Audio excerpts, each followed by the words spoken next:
They cut the power to my room at 9:01 every night. Not 9, not 9:05, always 9:01. And just before it goes dark, I hear the whisper outside my door. Old people don't need light. That's how it started. I'm not afraid of the dark. I'm 82 years old. I've lived through wartime rations, through the death of a child, through cancer. But something about that whisper, that precise timing, that smug little ritual, it made my blood run cold. The first night I thought it was a mistake. Maybe a glitch. I knocked on the wall. Nothing. Pressed the call button. Nothing. The next morning, when I asked the nurse about it, Marcia, early 40s, that strained smile of someone who doesn't like her job but likes control. She blinked at me and said, "Oh, really? Must have been a fuse." Like I'd imagined it. But it kept happening. Every single night. Same time. Same whisper. And always the light gone. Not just the lamp, but the entire room power. My reading light. The socket for my heated blanket. Even the little nightlight I'd brought from home. They said this place was called Larkridge House, a care facility. Luxury for the wise, their brochure said. It had all the right colors, beige walls, pale wood floors, soft jazz in the lobby. But beneath it, something rotted, and I wasn't the only one who smelled it. I'd only been here 3 days when I realized what kind of place this really was. The kind where they smile with their mouths and punish you with silence, where you get branded difficult for asking questions, where they talk about you like you're not in the room. On the 4th night, I stayed awake on purpose. Sat up in bed in my cardigan, the one with the good pockets. I held a pen like a dagger, just to feel something solid in my hand. And right on schedule, I heard it again. Old people don't need light. A man's voice this time, or a boy. Hard to tell, whispery, dismissive. I didn't sleep. At breakfast, they served me cold porridge and told me it was doctor recommended. When I asked if I could at least have some butter, Marcia leaned down and said, "Mrs. Mollison, your digestion isn't what it used to be. Best not to strain it." I used to run a logistics company. I managed a team of 72, balanced millions in supply chains. But here, I was reduced to someone who couldn't be trusted with butter. I began to take notes. I used the back pages of my appointment calendar, wrote everything down, times, faces, phrases, noticed patterns, the way they ignored the woman in 2B when she cried out at night, the way they double-dosed the man down the hall with sleep medication just to keep him quiet, the way food trays were collected half full with no questions asked. I asked for a meeting with the director. They said he was out of town indefinitely. I asked to call my granddaughter. They said my phone was being evaluated for security reasons. That's when I knew this wasn't neglect. This was control. On the 7th night, I found something. I was walking, quietly, slippers barely making a sound, down the east hallway, pretending to have lost my way. There's a utility room there with a keypad. I watched one of the night staff punch in the code earlier. 7319. Inside, breakers. Labeled in tiny print. Room numbers, hall lights, kitchen, boiler. I stood there a long time. I didn't touch anything. Not yet. But I memorized everything. Back in my room, in the dark again, I sat with my notepad on my lap. My hands trembled, not from fear, but from something else I hadn't felt in years. Purpose. If they thought I would fade quietly, they were wrong. I've lived through too much. I've lost too much. I am not a shadow. I am not a line item on someone's budget. I am Mabel Loretta Mollison, and I don't give warnings. I give consequences. The next morning, I asked for toast. Just toast. Plain is fine, I said. Marcia smiled. the way you might smile at a child who's drawn something ugly, but thinks it's beautiful. "We're watching your sodium, Mrs. Mollison," she said. "Toast isn't ideal." "I didn't ask for salt," I replied. "I asked for bread and heat." Her smile tightened. "I'll see what I can do." Of course it never came. That's how they work here. It's not overt abuse, it's erosion, little things, subtractions. Until one day, you forget you ever had preferences at all. They moved my chair without asking, took down the framed picture I'd hung near the window, said it was not regulation. My slippers disappeared from the end of the bed. I was issued standard ones, rubbery and 2 sizes too big. The woman in 3D, her name is Eleanor, got scolded for leaving her room after hours. "It's for your own safety," the aide had said, then confiscated her walker for the night. She wet herself at 2 a.m. The call button didn't work. I know because I heard her cry. They don't like noise at Larkridge House. They like silence. And silence is easier when you remove autonomy. But silence also carries sound when you know how to listen. That afternoon, I sat in the common room and watched. Watched who was allowed to speak, who got hushed. Watched which nurses glanced up when someone entered, and which looked down. Watched how every conversation with staff ended with the same phrase, "Let's not worry about that right now." A man named Harold was asking where his cane went.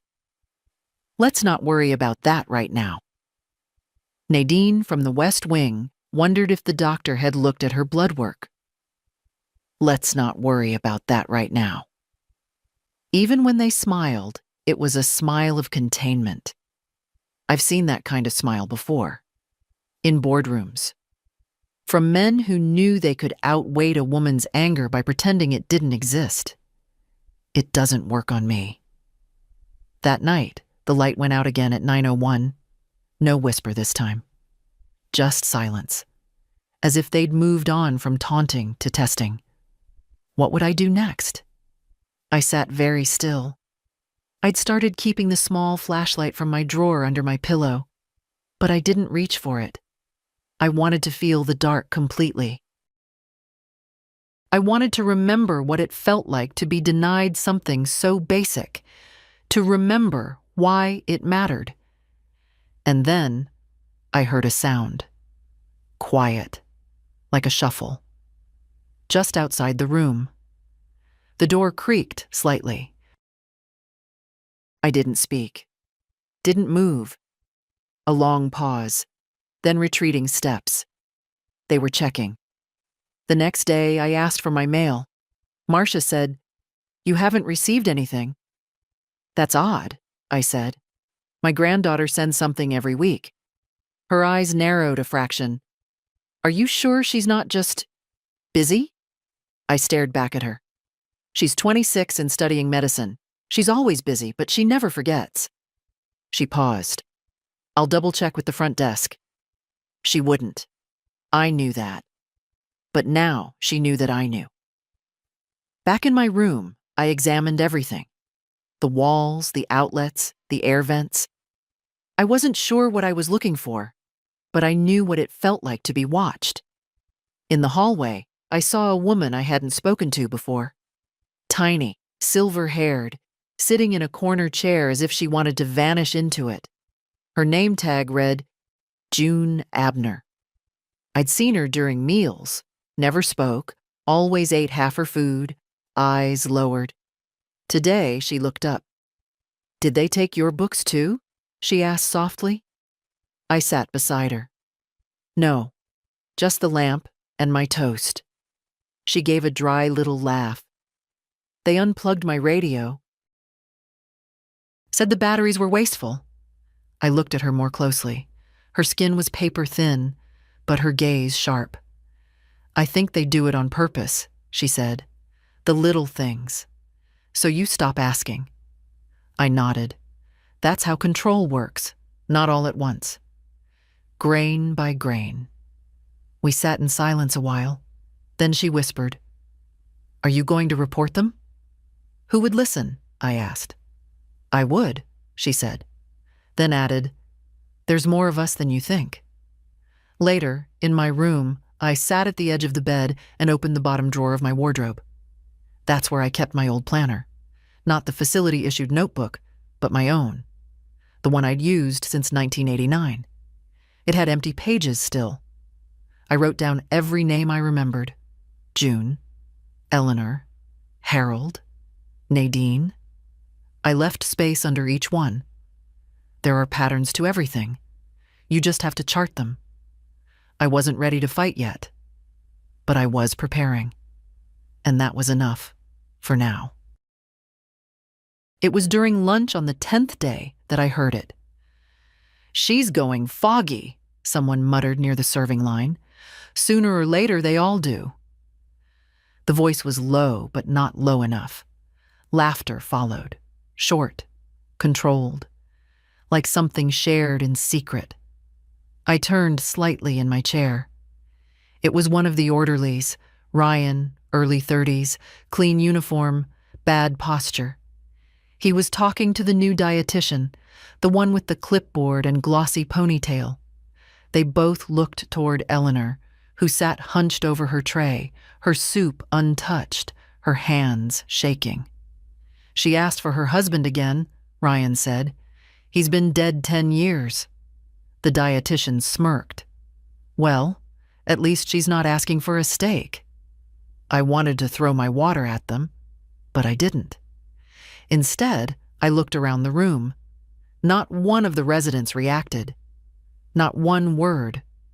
Just the clink of forks on plastic trays. Because this is how it works in places like Larkridge. Humiliation in broad daylight, wrapped in professionalism. Dismissal disguised as concern. And if you object, they'll make sure the next night is colder, the next breakfast later. I stood up and walked to Eleanor's table. "Mind if I join you?" I asked. She looked up, startled, then nodded slowly. I didn't say anything.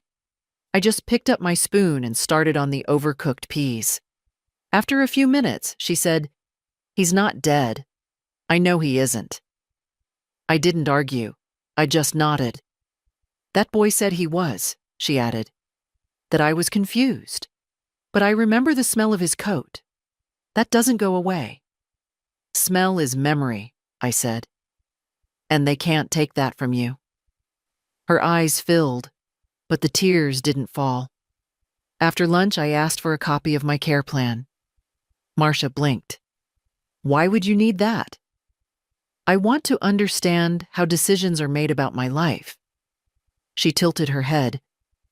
"You're not required to review that unless there's been a change in your medical status." "Then let's pretend there has been." That earned me a trip to the administrator's office. His name was Calvin Burrow. Late 50s, gray mustache, too tight at the collar. The kind of man who probably practiced empathy in the mirror, but didn't believe in it. "I understand you have concerns, Mrs. Mollison," he said, gesturing to the chair across from his desk. "I have questions," I replied. "Of course," he said, lacing his fingers. "But let's not assume the worst." "What's the best, Mr. Burrow?" I asked. "That a woman with a professional history, a stable mind, and full faculties must sit in the dark every night because someone decided she doesn't need a light?" He didn't answer that. I continued. "I've reviewed the patient charter. I'm entitled to dignity, autonomy, and access to my own health information." "Indeed," he said, his smile thinning. "But we also have to balance safety. At your age—" "Don't," I said sharply. "Don't say 'at your age' as if it's an illness." He blinked. "I want my records," I said. "All of them. In writing." "We'll have to check with legal." "You do that." I stood to leave. At the door, I added, "And tell your staff. If I hear one more whisper outside my room, I'll record it. I've lived longer than all of you combined. Don't mistake age for weakness." Back in the hallway, June was waiting. "You told him," she said. "I started to. You're going to get flagged." "Already am." That night, the lights stayed on. But the hallway was loud, deliberately loud. Doors opening and closing.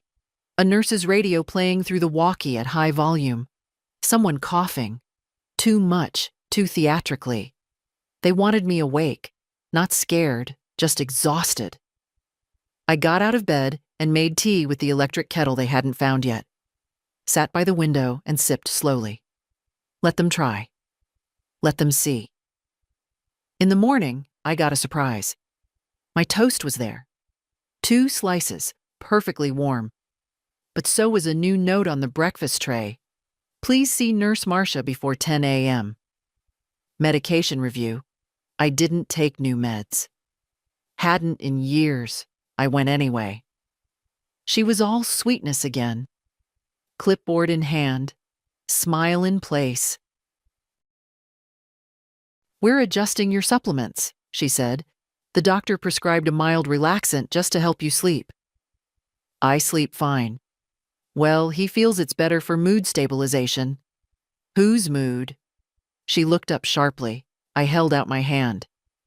"Name of the medication, dosage, and interaction profile. I want it all." "You don't need—" "Yes, I do." Another pause. Then she tore off the form and handed it over. I read it. Crossed out the signature line. Wrote refused. No consent given. Dated and signed it myself. Marcia didn't smile when I left. In the hallway, June was sitting in her usual chair. She had a pen in her hand. Not a book, just the pen. She looked up. "Time to start writing," I said, and she nodded. I hadn't looked at the photo in years. It was in the bottom drawer of my wardrobe, tucked beneath the old winter scarf I never wore. A black and white picture, faded at the edges. 3 people on a pier. Me, Harold, and little Nina. He's holding her by the arms, lifting her toward the sky. She's screaming with joy. And I'm watching them, mid-laugh, my hair a wild mess from the wind. I used to think that was the last moment I was fully myself. That morning, I placed the photo on the windowsill. Next to it, I set the only thing in this room that was truly mine. My planner. The one they hadn't taken yet. It wasn't about sentimentality. It was about anchoring. Reminding myself that I didn't come here from nowhere. That I was someone before this room, before the nightly darkness, before the whispers. In the hallway, someone was crying again. It was Harold. Not the one from my photo.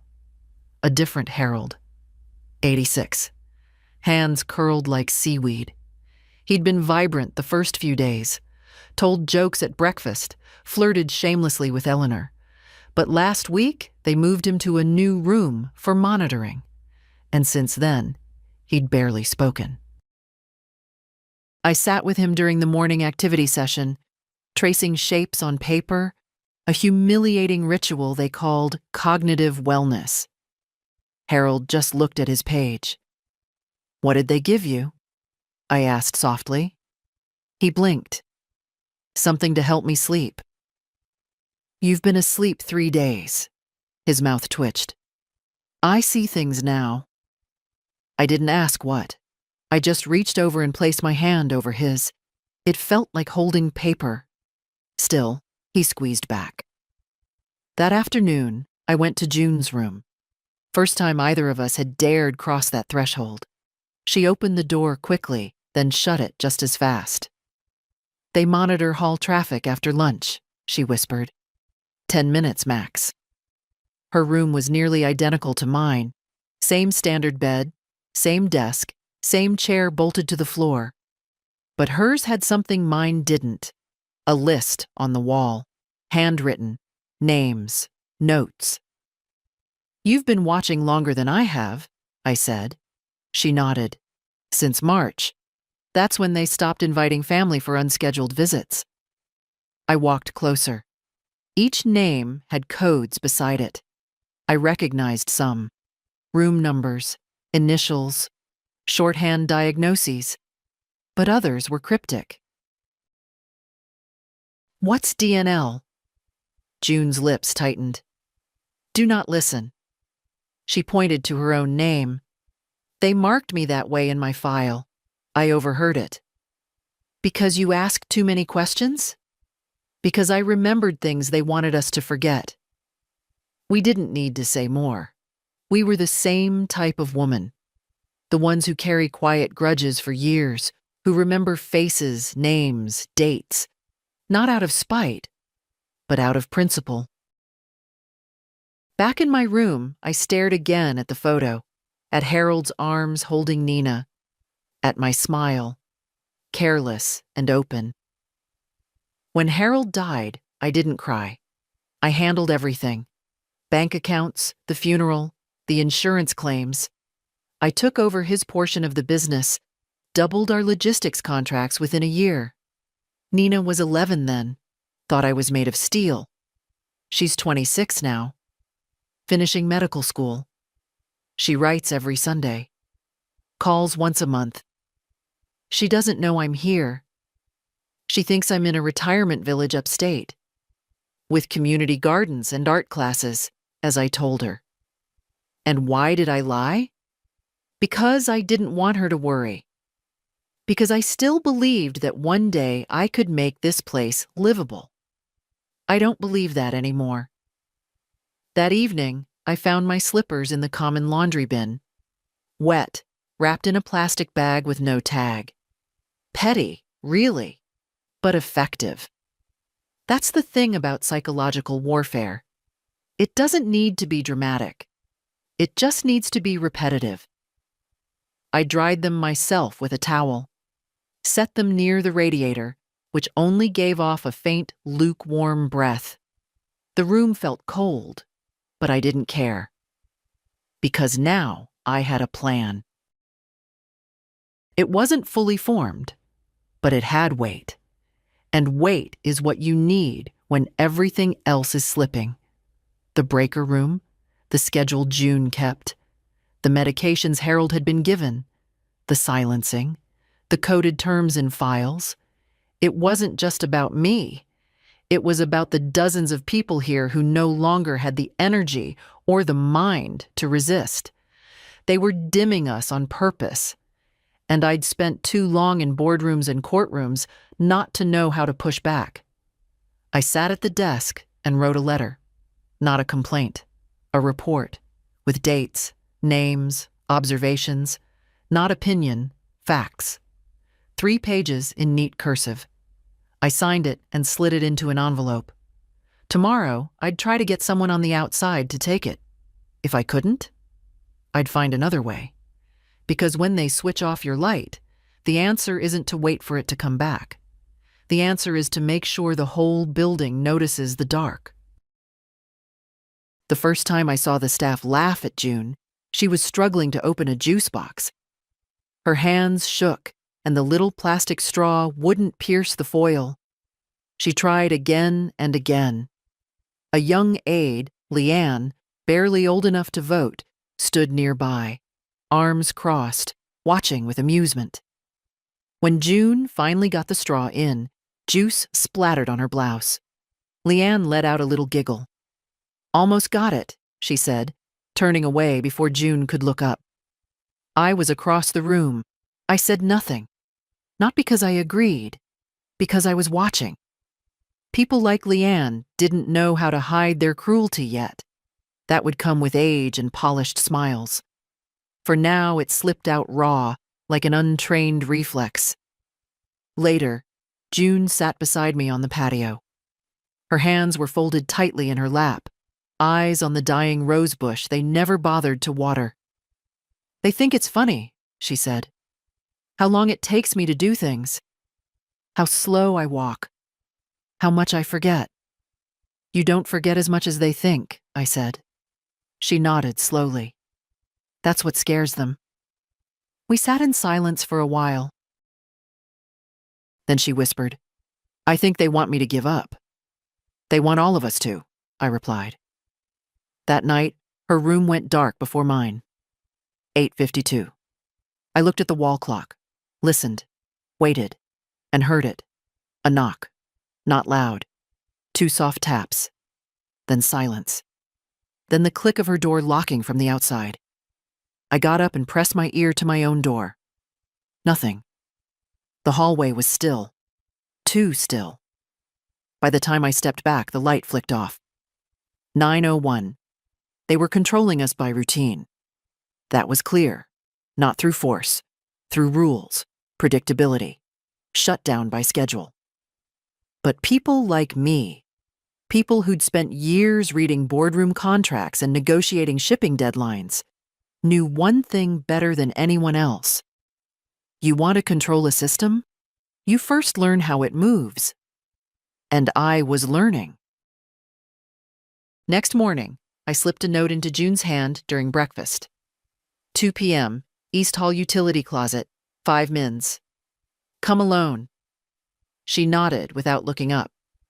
We met behind the linen cart. She was nervous. So was I. But I kept my voice even. You told me before you overheard something about your file, I said. What exactly did you hear? She hesitated.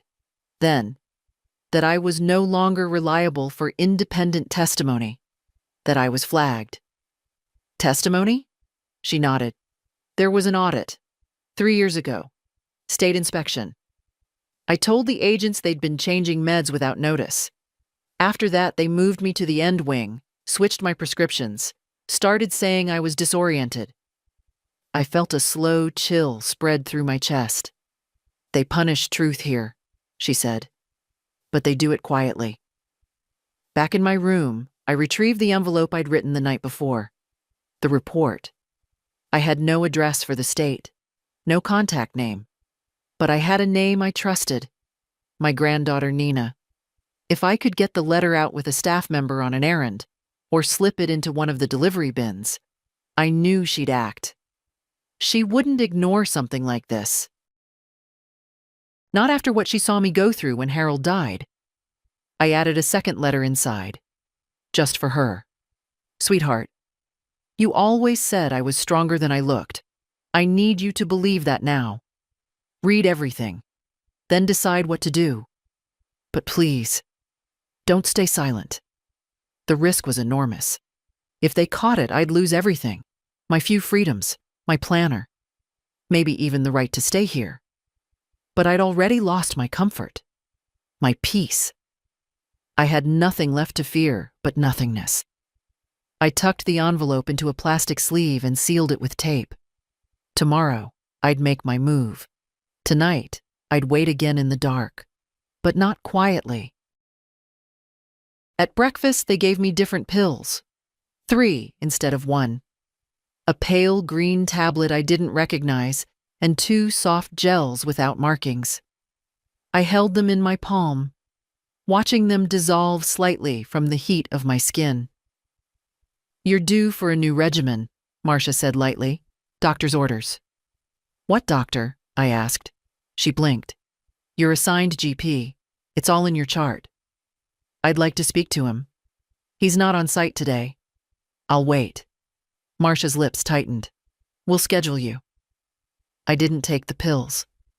I set them neatly back on the tray. She looked at me the way a parent might look at a child refusing to eat. Mabel, she said gently, you don't want to make things harder. I smiled. No, I really don't. She took the tray away without another word. At 11 a.m., they moved me to a new room. No warning, no explanation. An aide I didn't recognize, a man with thinning blonde hair and a blank stare, wheeled a cart into my room and began folding my clothes. He didn't ask. He didn't speak.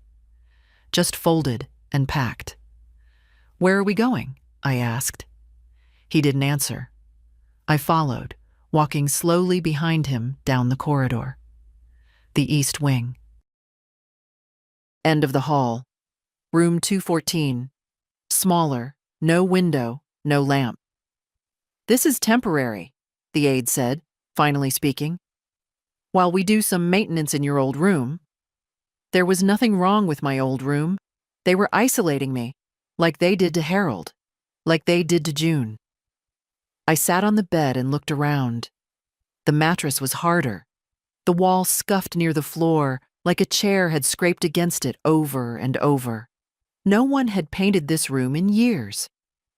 June came to visit at 3C. She stood in the doorway, visibly tense. They said you requested a quieter location, she whispered. I didn't. I know. She looked around. This is where they put Eleanor before the fall. I met her eyes. They're hoping I'll get tired, quiet, maybe confused. But you're not. No, I said. I'm just angry. That night, the lights didn't just go out. The door locked from the outside. I heard the click. Clear, deliberate. They were done pretending. I sat in the dark, back against the wall, listening. No hallway sounds. No footsteps. Just the hum of a building used to silence. I stayed that way for 2 hours. Then I got up. I found my flashlight under the bed where they hadn't looked. I opened the closet and took out the envelope, the letter to Nina. I waited until 5 a.m. Morning shift. Different staff. Less alert. When the hallway lights flicked on, I stood by the door, listening. A cart rolled by. Laundry. I opened the door a crack, just wide enough to see the aide's back turned. I stepped out, slid the envelope into the second hamper bag, and closed the lid softly. It was out. Or at least I had to believe it was. That afternoon, June wasn't at lunch. I asked Marcia. She's resting. She never misses lunch. Today she is. I left my tray untouched and walked back to my room. Door still locked, but they'd forgotten the vent. Near the floor, behind the bed, was an old square vent cover, screwed in, but loose. I took my nail file, yes, I still kept one, and began unscrewing. It took time. My fingers ached. But by dinner, the cover was off. Inside, dust, a crumpled tissue, and a direct line into the hall system. More importantly, the hallway utility closet was just 2 doors down. I knew because I'd studied the building plans in the front lobby weeks ago, back when I was still pretending to settle in. That night, I waited again in the dark. Not because I was afraid, because I was ready. Ready to stop reporting. Ready to act. It took 3 days for them to notice I wasn't folding. 3 days in room 214, no window, no visits, no medication. I refused the pills, ate only what I brought in myself, stayed silent during check-ins, and never asked for help. They hate that, when you don't ask. On the 3rd day, Calvin Burrow came to see me. He didn't knock, just opened the door and stepped inside, arms crossed, trying to look casual. Mrs. Mollison, he said, you've been uncooperative. I looked up from my chair. Is that a medical term? He didn't smile. We've made efforts to accommodate your preferences, but this level of resistance is concerning. Concerning to whom? To the operation of this facility. Ah, there it is. He took a step closer. You've been moved for your safety, but you've chosen to interpret that as punishment. Did I interpret the locked door too? I asked.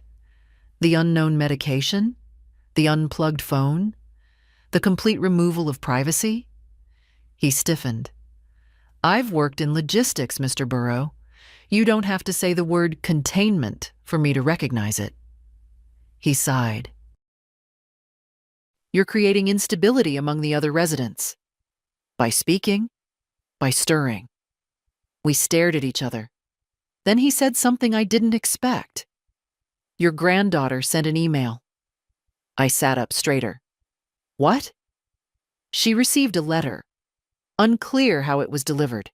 But she's contacted our board, accusing us of misconduct. I said nothing. She's threatened legal action. Still nothing. She's planning a visit tomorrow. There it was. He wanted to rattle me, to force me to react, to panic. But he didn't know me. I smiled. Wonderful, I said. I'll tidy up. He hesitated, then left without another word. The second the door closed, I stood.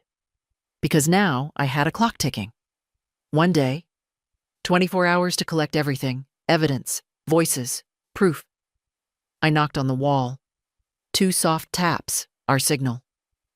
A minute later, June opened the vent panel from her side. You heard? I whispered. She nodded. They've been talking about it all morning. Panic mode. We need copies. Of what? Incident logs, medication records, visitor logs, the works. That's locked in admin. I reached into my closet. Pulled out the small toolkit I'd smuggled in from Harold's Old Things weeks ago. He used it for glasses repair. I used it for everything else. I need 5 minutes with Burroughs' door unattended. June hesitated. That's suicide. Then make it a good one. That afternoon, during the weekly staff meeting, Calvin left his office. June confirmed it through our hallway code system. Paper cups with lines scratched on them. I walked in through the side hallway. His office smelled like air freshener and nervous sweat. The files were in a locked cabinet. Simple pin lock. Took 90 seconds. I didn't steal anything, just took photos. Medication logs, altered. Visitor entries, doctored. Dosage overrides, emergency call button overrides. 3 reports of residents requesting transfer, with notes saying, no further action taken. I sent everything to Nina. 10 photos, no caption, she'd understand. By the time I got back to my room, the door was open. They'd searched it. The bed was stripped. The drawers overturned. But they hadn't found the vent. Or the backup flash drive I'd tucked in the hollow leg of the chair. I sat down calmly. A storm was coming, and I wanted to be wide awake when it landed. They started watching me openly after that. Not the subtle kind of watching. No more side glances or whispered notes in binders.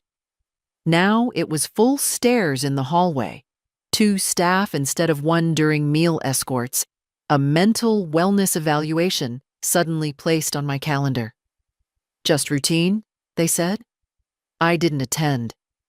When I skipped the session, Marcia showed up at my door with a clipboard and a forced smile.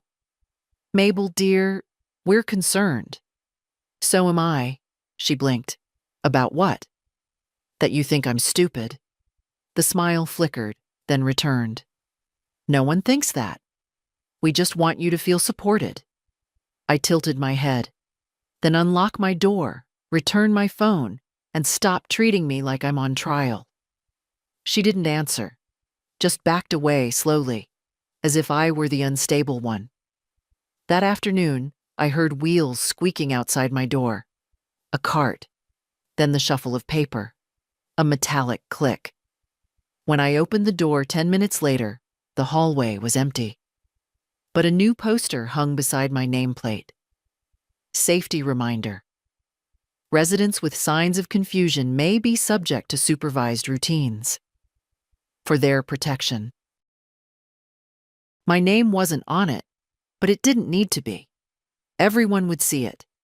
Everyone would know. June appeared in the doorway later, pale and tight-lipped. They're trying to mark you, she said. Make you an example. Let them try, I said. But tomorrow, everything changes.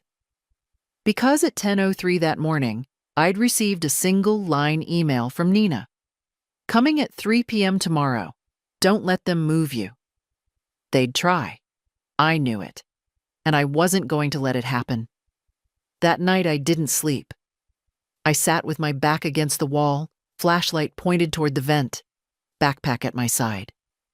Inside the bag, all the documentation I could gather. Photos, copied reports, written statements from June, Eleanor, and even Harold before they silenced him. Dates, times, signatures, everything they tried to erase, I preserved. They couldn't gaslight me if I kept the evidence alive. At 7:00 a.m., someone knocked. A uniformed staff member I'd never seen. "Mrs. Mollison, time for a room inspection." I stood. "There's nothing to inspect." He didn't move. "We need to relocate you, temporarily. Maintenance issue." "No." He raised an eyebrow. "It's not optional." "I'd like to call my lawyer," I said calmly. He stiffened. "You don't have—" "I do. You'll find the number under Nina Lore Mollison, JD candidate. Unless you want a civil suit before breakfast, I suggest you back away from my door." He left, quickly. At 9:15, Marcia returned. This time, she brought Calvin. He didn't look smug anymore, just tired, edges fraying. "Mabel," he said, "we'd really prefer to have this meeting in the conference room." "No." He glanced at the hallway camera. "Please don't escalate this." "I'm not escalating," I said. "I'm refusing." Silence. He leaned in slightly. "She's not going to believe you." I tilted my head. "Then why are you sweating?" They left without further threats. At 2:58 p.m., I waited in the hallway, hair brushed, jacket pressed, backpack on my lap. Other residents watched from their doors, quiet, curious. At exactly 3, the front doors opened. Nina walked in, and she looked exactly like I had at her age, sharp-eyed, jaw-set, wearing a navy coat and a look that could tear paper in half. She spotted me immediately. Her voice didn't rise. She didn't run. She just walked over, crouched beside my chair, and said, "Grandma, I got everything. You did good." Behind her, Calvin hovered. Nina turned without standing. "We'll be requesting all records, starting with visitor logs and medical files." Calvin opened his mouth. Nina didn't wait. "And if you delay, I'll file an injunction.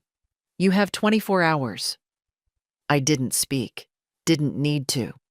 Because for the first time since I'd arrived at Larkridge House, someone in power stood beside me. And they didn't whisper. They said everything out loud. By 4 p.m., the entire facility knew something had shifted. Staff walked quieter. Doors opened slower. Even the music in the lobby, a bland loop of piano instrumentals, had been turned off. Silence, the kind that usually served them, now worked against them. Because silence amplifies tension. And they were rattled. Nina stayed for 2 hours. No raised voices, no threats, just calm, clear requests. I'd like to see her chart.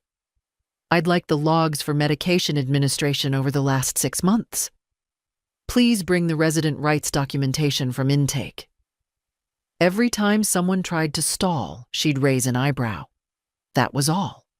The eyebrow did the work. It said, "I'm young, I'm polite, but I will bury you in paperwork and filings until this place closes." Before she left, she sat with me in my room, room 214, still locked from the outside. "This is going to take time," she said softly. "But they're exposed now." I nodded. "And you," she added, "you're terrifying." I smiled. "Takes one to know one." She took my hand. "I'll be back next week, but in the meantime, no more acting alone." I wasn't. I told her about June. About Eleanor? About Harold? About the quiet rebellion already unfolding in paper cups and vent shafts. Nina stood, walked to the desk, and pulled out her phone. "Start documenting everything," she said. "Create an incident log. Photos, dates, names. Build the archive. When it's time to go to the state, we bring more than just stories. We bring the record. I felt something I hadn't felt in years. Not relief, not victory, direction. She hugged me before she left. And then she did one last thing. She unlocked my door. Not with a code. With a key she'd demanded from Calvin and refused to return. "I'm not locking my grandmother in a room like an inmate," she'd said. "Not one more night." When she left, the hallway was silent again. But now, people peeked out from behind their doors, eyes wide. They'd seen her. They'd seen what a visitor with power could do. And they wanted more. That night, June and I met in the laundry room. It was the only place without cameras. The only place staff avoided after 8 p.m. They didn't like the damp, the noise, the unpredictability of the old machines. We stood between the dryers, whispering. "She was incredible," June said.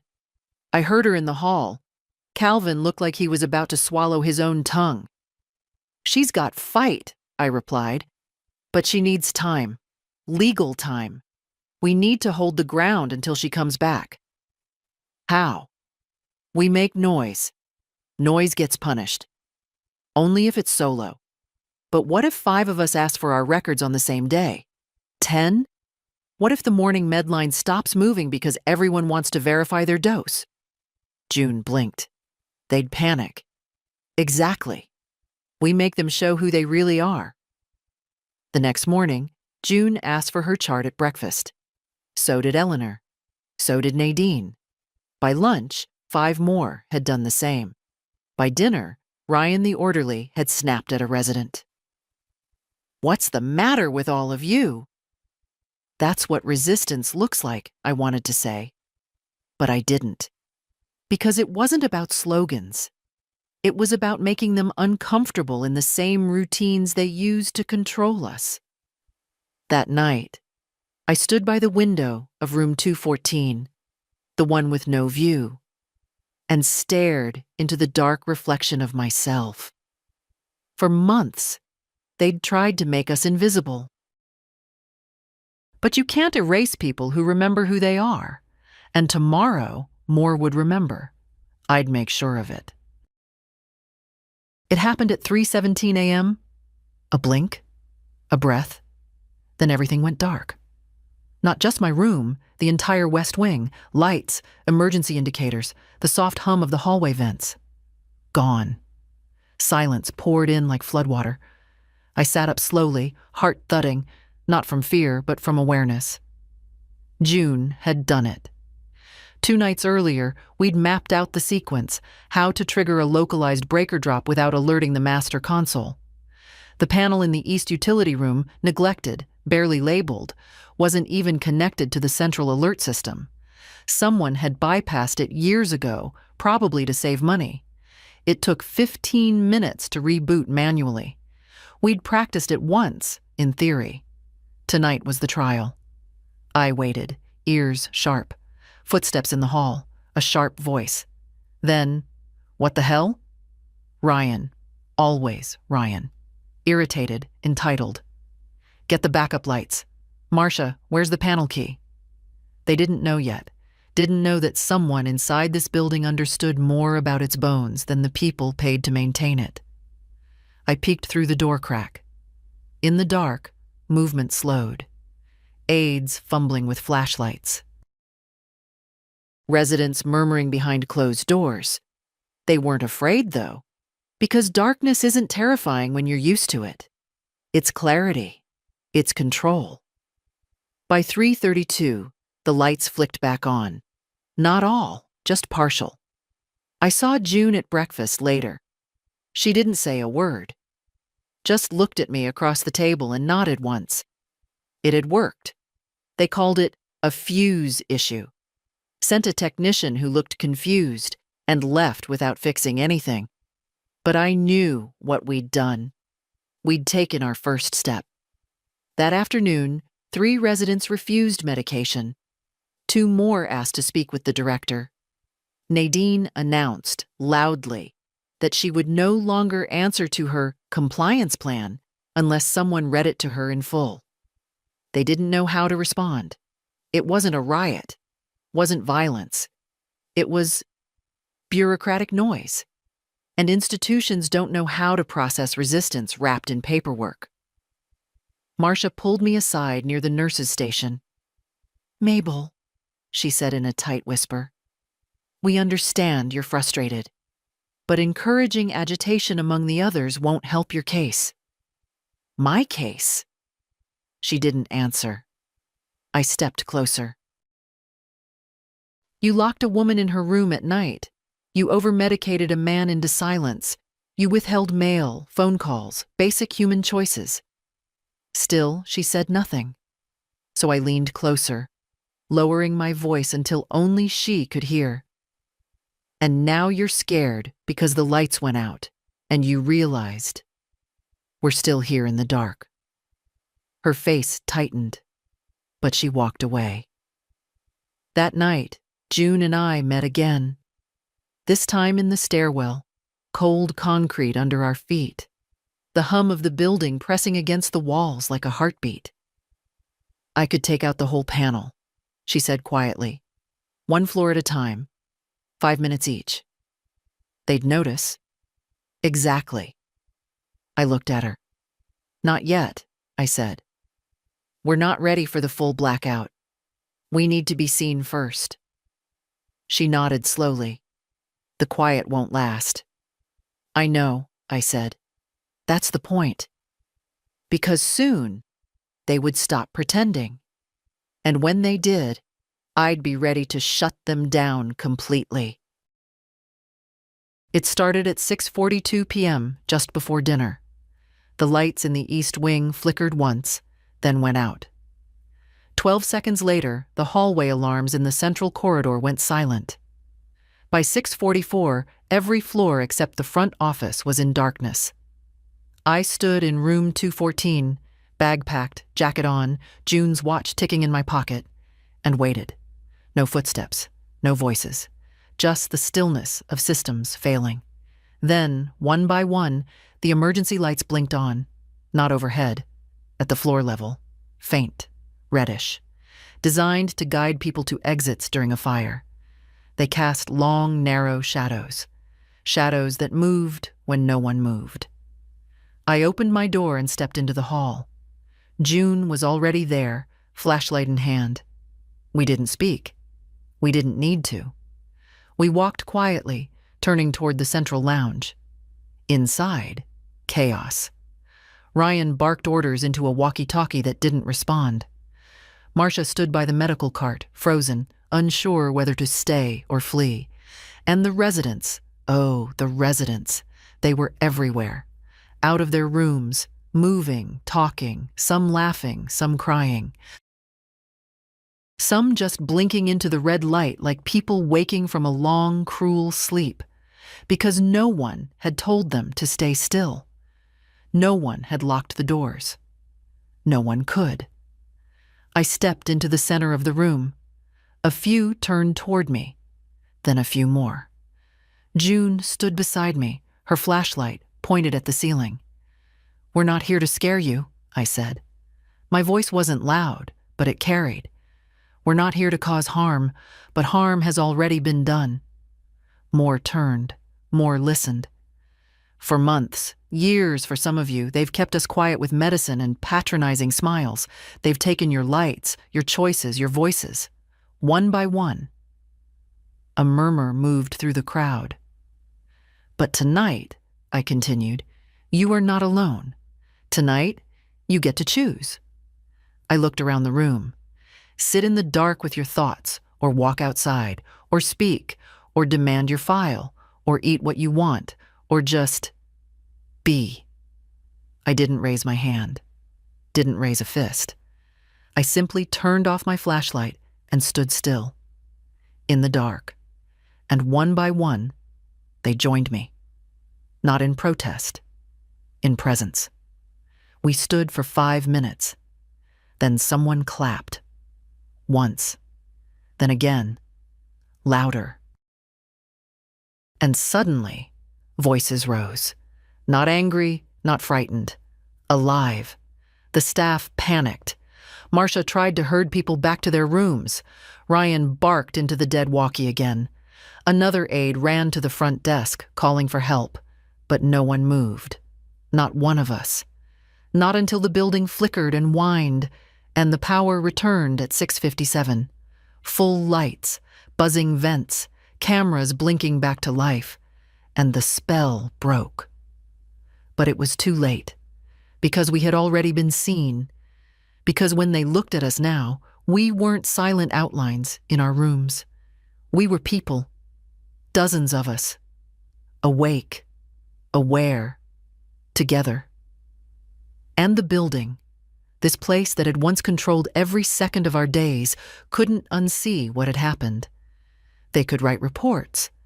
They could call it a malfunction. But we would know. We had turned off their power. And in the dark, we'd found our own. It began at 6:42 p.m., just before dinner. First, the lights in the East Wing flickered. Then they went out completely. By 6:44, half the building was dark. No alarms, no staff announcements, just a quiet, creeping failure. I stood in my room, calm, jacket on, bag ready. June had given me the signal with 3 knocks on the wall 10 minutes earlier. It was time. I opened the door. In the hall, emergency lights glowed faint and red, casting shadows that swayed like smoke. The walls felt closer than usual, the air different, thick with waiting. Residents stepped out of their rooms, blinking, cautious. No staff in sight. June appeared beside me, flashlight in hand. She didn't say anything, just nodded. We walked toward the lounge. Inside, chaos. Ryan shouted into a silent walkie. Marcia hovered over the med cart, wide-eyed. Aides whispered frantically near the stairs. But no one ran. And the residents? They were moving.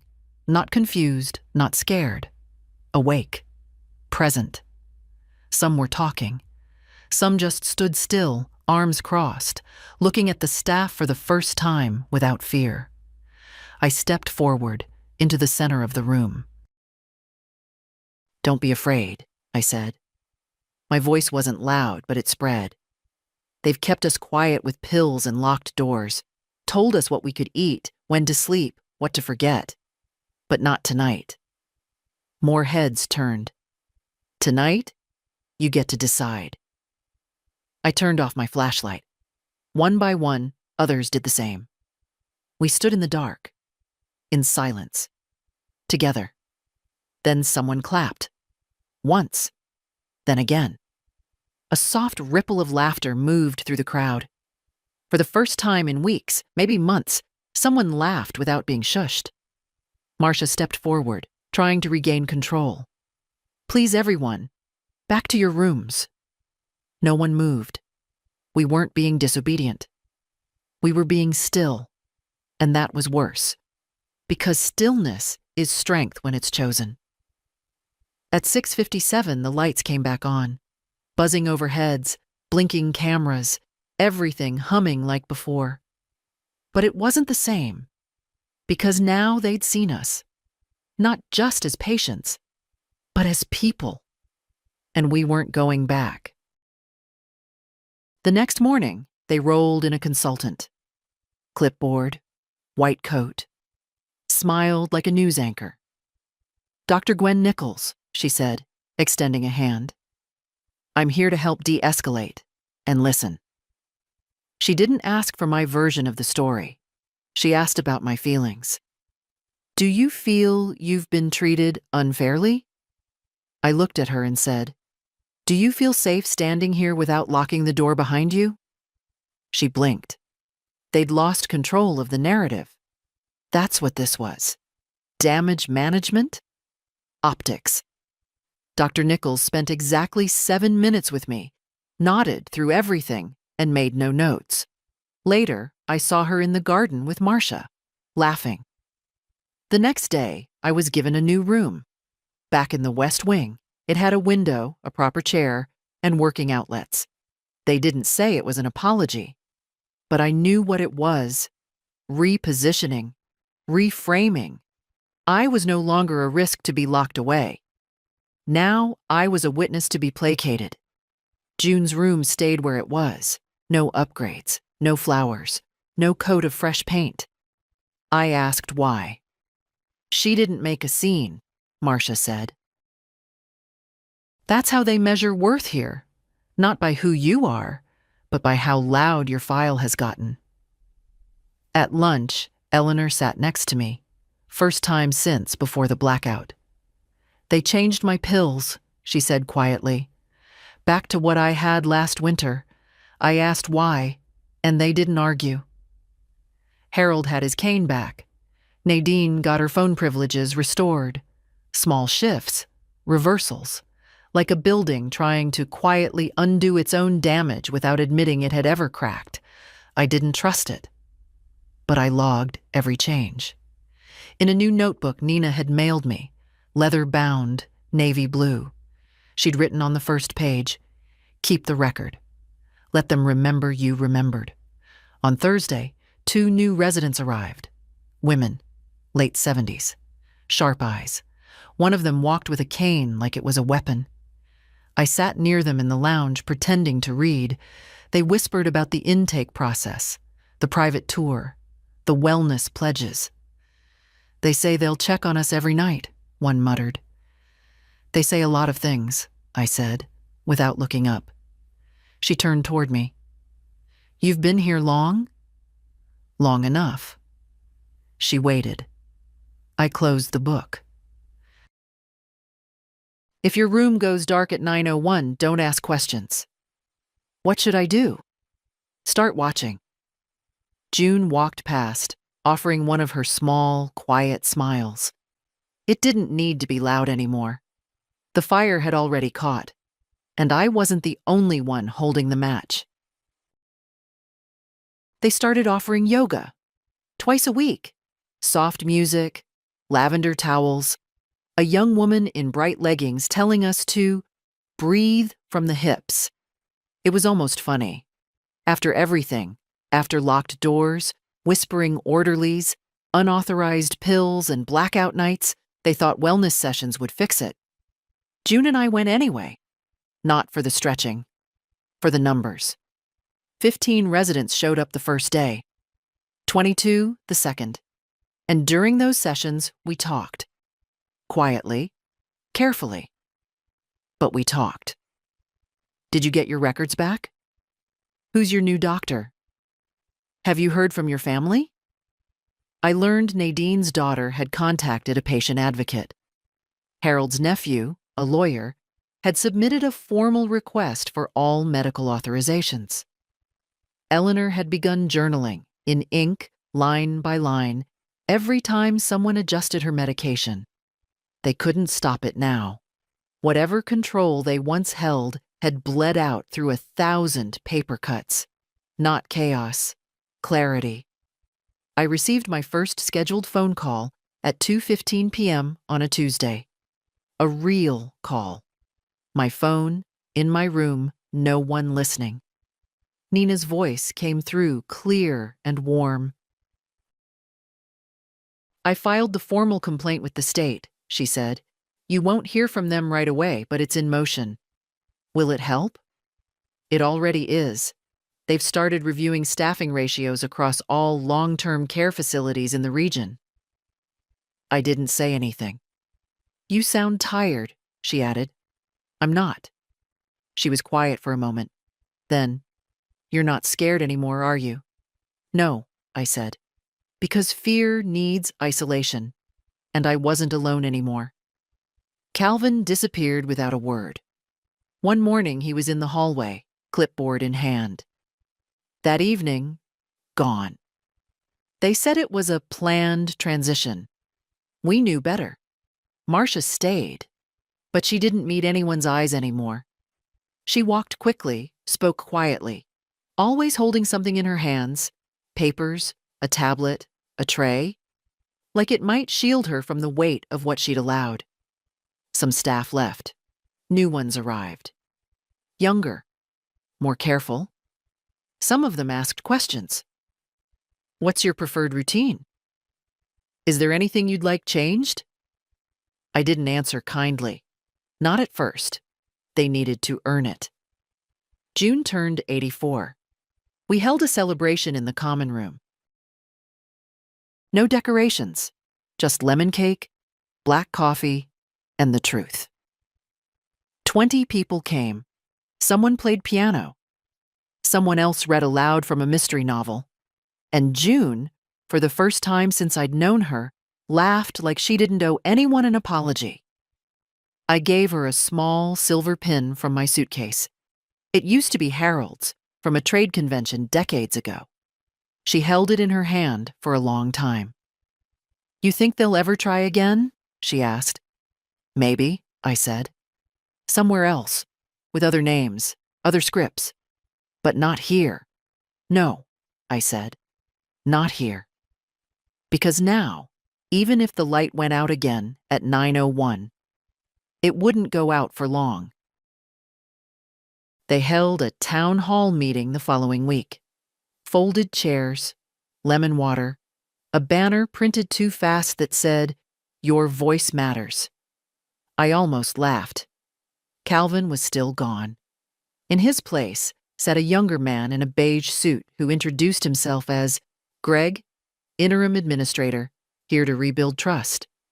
He used phrases like moving forward and restoring dignity. He never once said, sorry. That's how institutions apologize, by avoiding the past and offering us seating arrangements instead. I didn't speak, but others did.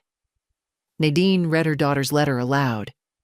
Eleanor asked why her walker had been replaced 3 times in a year. June stood, quiet and calm, and said, before you rebuild anything, you need to say what was broken. Greg smiled, a little thinner after that. The meeting ended early. Afterward, a girl from the staff approached me. Early 20s, dark curls, steady voice. I've only been here 2 weeks, she said. But I've read about what happened. I looked at her. She didn't blink. She added, if anything ever seems off again, anything at all, I'll come to you. I believed her. Because she hadn't been trained yet to hide things behind her teeth. That evening, I found a small white envelope under my door. No name, no address. Inside, a folded note in precise handwriting. Thank you for what you did. I thought no one noticed. 3D. Eleanor. It was the first time she'd ever written anything down. I tucked it inside my planner. The old one. The one I'd nearly abandoned when I first arrived. It was heavier now, literally. Full of notes, records, clipped printouts, names. But it wasn't a log of pain anymore. It was a record of return, of selves restored, choices reclaimed, theft reversed by memory. At 9 p.m., I sat in my new chair. Yes, they gave me one that actually fit, and looked out the window. Room 214 was far behind me now. I missed it, in a way. Not the cold or the isolation, but the clarity it gave me. Sometimes it takes a locked door to remind you where the hinges are. June knocked once, then came in. No need to whisper anymore. I heard from someone, she said. One of the women in 1C. She used to be a nurse. She's been tracking when the orderlies rotate shifts. And? She said the patterns are still there. Not cruel, not loud, but subtle.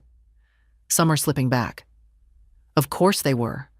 Nothing stays clean forever. Power finds cracks. But cracks can be filled. I looked at her. Then we keep watching. She nodded. And remembering. We sat together for a while. No tea, no plans. Just 2 women in their 80s, not sleeping, not afraid. At exactly 9:01, the lights stayed on. No flicker, no silence. Just a room, a woman, a window, and nothing they could take back. They called it a transition audit. State representatives, laptops, clipboards, Shoes too clean for a place like this. They didn't knock. Just arrived one morning and set up in the lounge. I watched from the hallway. They weren't rude, weren't warm either. They asked questions with empty eyes. How long have you been here? Do you feel safe? Do you have access to your personal belongings? Everyone answered. But the answers weren't what changed things. It was how they answered. Clearly, without hesitation, without glancing at staff for permission. Some even asked questions back. What happens to our reports after you leave? Will we be informed of your findings? That's what scared them, the ones in charge. Not noise, not darkness, but clarity. Because once people know how to name what's been done to them, it can't be undone. A week later, I received a letter. Official seal. My name printed properly. It was from the Department of Health. They'd opened a formal investigation. Larkridge House would be under oversight for no less than 9 months. No denials, no spin, just a list of actions, a list of consequences.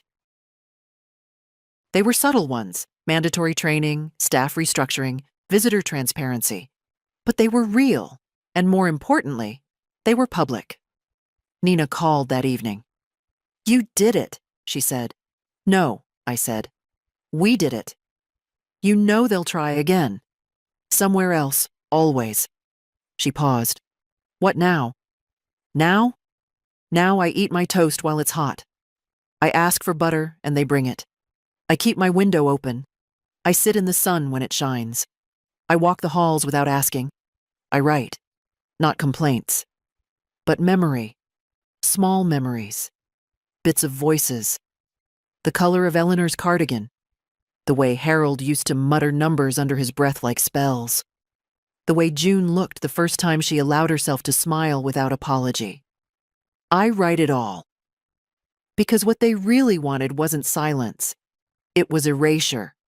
And what they got instead was a witness. This morning, I passed a new woman in the dining room.